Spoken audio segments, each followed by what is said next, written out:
Le gouvernement américain impose officiellement des contrôles de sécurité avant la sortie des modèles d'IA. Anthropic supprime ses forfaits d'utilisation illimités et les municipalités locales commencent à interdire la construction de nouveaux centres de données. Bienvenue dans le résumé quotidien.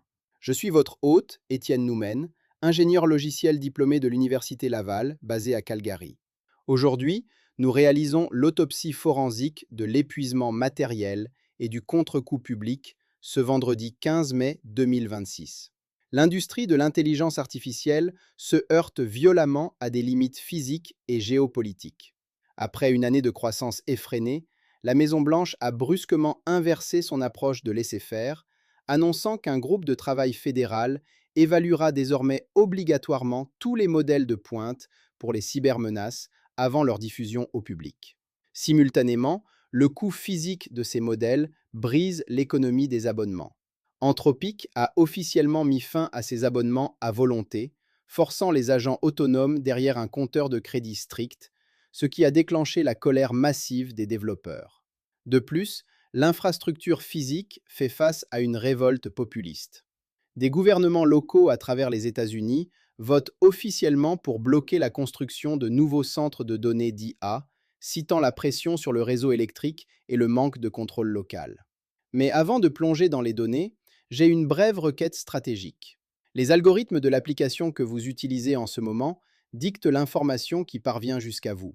Pour vous assurer de ne jamais manquer nos analyses les plus critiques, veuillez cliquer sur Suivre ou vous abonner à la chaîne Jamga Mind sur Apple Podcast pour toujours écouter complètement sans publicité.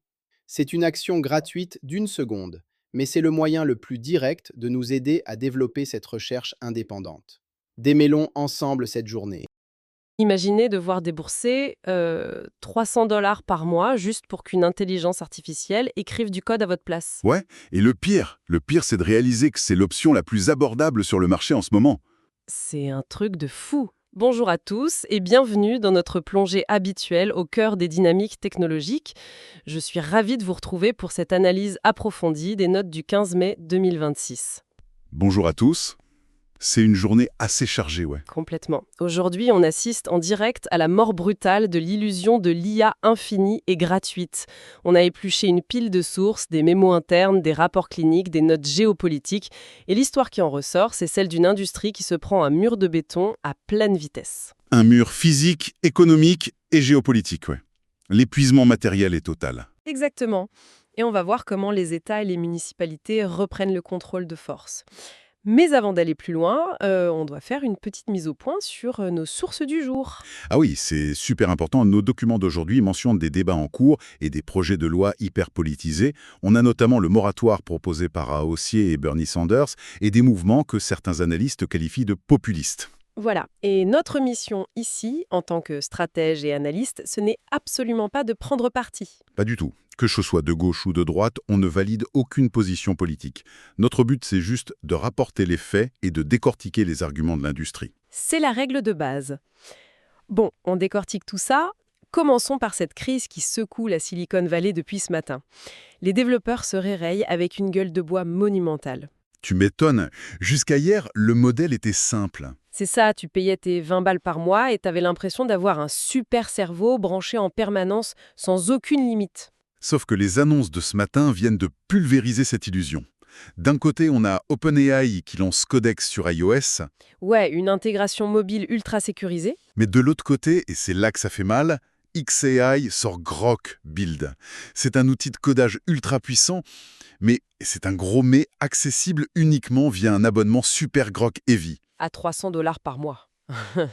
Non mais attends, c'est délirant pour le grand public. Et Anthropic a frappé encore plus fort. Ils ont purement et simplement tué l'accès à volonté à Claude pour les applications tierces. Fini le all you can eat.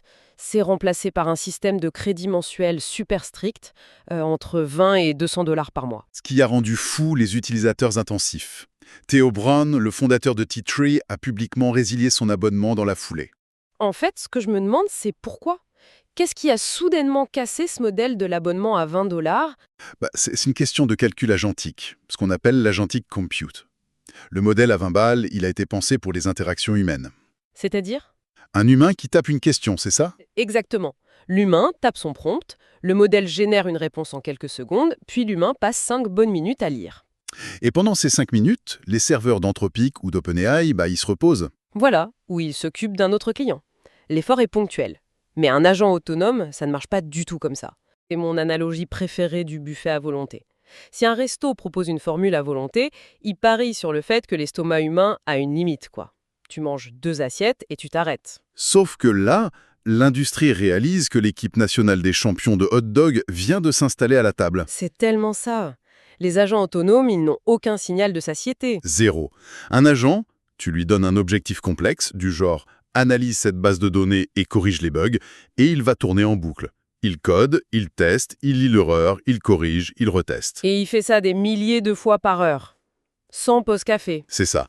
Ça requiert une puissance de calcul continue, l'usure des processeurs et la facture d'électricité explose. C'est pour ça qu'Anthropic force désormais l'utilisation d'une allocation de tokens. Ouais, pour ceux qui nous écoutent et qui ne sont pas familiers, un token, c'est grossièrement une syllabe ou un morceau de mot traité par l'IA. Et en imposant cette limite stricte, Anthropic dit concrètement tout court. On ne va plus subventionner vos agents autonomes à perte. Un agent peut te cramer $20 de tokens en une demi-journée. Donc, correction brutale du marché, ce qui nous amène directement à une réalité beaucoup plus physique. Parce que cette puissance de calcul, elle sort bien de quelque part. Ah oui, le cloud, ce n'est pas un joli nuage blanc dans le ciel. Non, ce sont des hangars gigantesques, remplis de serveurs qui hurlent et qui chauffent. Et c'est là qu'on se heurte au deuxième gros point de nos sources, le choc physique et la révolte des territoires. La friction entre le virtuel et le matériel. Nos rapports indiquent que le comté de Hill, au Texas, et la ville de Cleveland, dans l'Ohio, viennent officiellement de bloquer l'octroi de nouveaux permis pour des data centers. Et c'est là que je trouve ça fascinant parce que, historiquement, enfin, tu me contrediras si je me trompe, les mairies se battaient pour attirer la tech. Ah bah oui, sur le papier, c'est des millions en recettes fiscales locales. De l'argent pour les écoles, les routes. Du coup, pourquoi des maires fermeraient soudainement la porte à tout cet argent? C'est justifié par les infrastructures ou c'est juste une panique viscérale? En fait, c'est un mélange des deux, mais l'aspect infrastructurel est réel. La conso dans data center pour l'IA générative, ça n'a rien à voir avec le stockage cloud de 2015. C'est les nouvelles puces graphiques, non? Ouais, les GPU qui tournent à fond pour les agents autonomes pompent des quantités absurdes d'électricité et d'eau pour se refroidir. L'arrivée d'un seul centre peut littéralement menacer le réseau électrique d'une ville entière. Ce qui explique ce que dit Sagar Enjeti dans l'une de nos sources. Il parle d'une véritable marée populiste contre cette promesse d'abondance avec un grand A de la Silicon Valley. C'est un sentiment de perte de contrôle total. Les citoyens voient ces mégacorporations débarquer, pomper l'énergie locale et risquer de faire flamber leurs factures d'électricité juste pour faire tourner des IA. Ça nourrit une vraie animosité.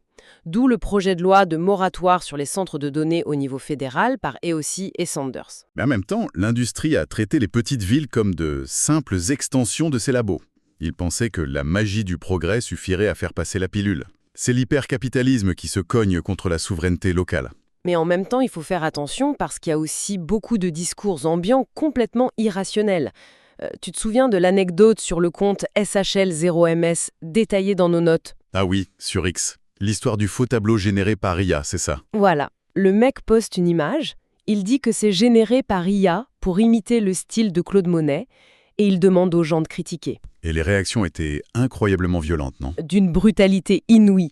Les gens déchiraient l'image en disant « Regardez ces reflets sur l'eau, c'est difforme, la profondeur n'a aucun sens, on voit bien que la machine n'a pas d'âme. » Sauf que la chute est géniale, c'était un vrai tableau de Claude Monet. Exactement, un authentique chef-d'œuvre historique. Ce qui montre bien que l'opinion publique est chargée de biais anti-IA massifs. Une partie des gens est conditionnée pour détester la tech sans même comprendre comment elle fonctionne. Mais bon, on est d'accord, cette panique des réseaux sociaux, ça n'invalide pas le vrai problème du réseau électrique local.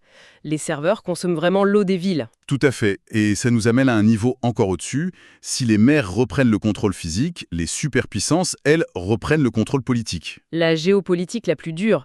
La Maison-Blanche vient de faire un virage à 180 degrés par rapport à la politique de déréglementation de l'administration Trump. Fin du laisser-faire. Désormais, c'est le NIST, l'Institut national des normes et de la technologie, via son groupe de travail, Trains, qui va évaluer de force les modèles de pointe avant leur sortie. Avant même qu'ils voient le jour pour le grand public. Mais pourquoi un revirement aussi sec de Washington ? Nos sources lient ça directement à un incident survenu en avril. Anthropic avait donné un accès anticipé à son modèle expérimental, le Claude Mythos Preview, à certains testeurs. Et le modèle a commencé à trouver des failles de sécurité majeures tout seul? Et pas n'importe lesquelles, des zero days, des failles critiques dans des logiciels utilisés mondialement qui n'étaient même pas connus des créateurs originaux. C'est terrifiant. Complètement. Tu donnes accès à un réseau, à un agent, et sans aucune instruction spécifique, il cartographie tout, trouve un point faible inédit et écrit le code pour s'infiltrer. Donc, quand la Maison-Blanche réalise qu'un modèle commercial à 20 balles peut devenir une usine autonome à armes de cyberguerre, il panique. Maison-Blanche impose ses évaluations ultra lourdes, ça ne risque pas de geler tout le marché ouvert?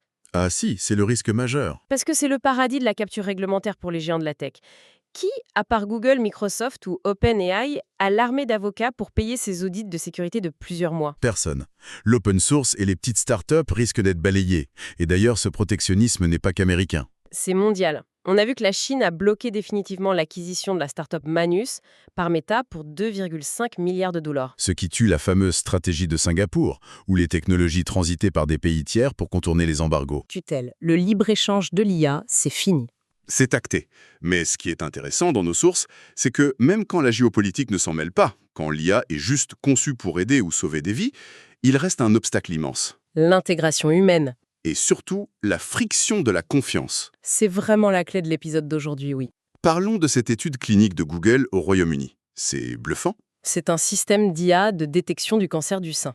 Et les chiffres sont incroyables. Le système a repéré 25% de cancers que les médecins humains les plus expérimentés avaient laissé passer. 25%. Et tout ça en un temps record. Le traitement d'un lot de mammographie prend en moyenne 17,7 minutes pour l'IA, contre plus de 2 jours pour l'équipe médicale humaine. Donc c'est plus précis et 100 fois plus rapide.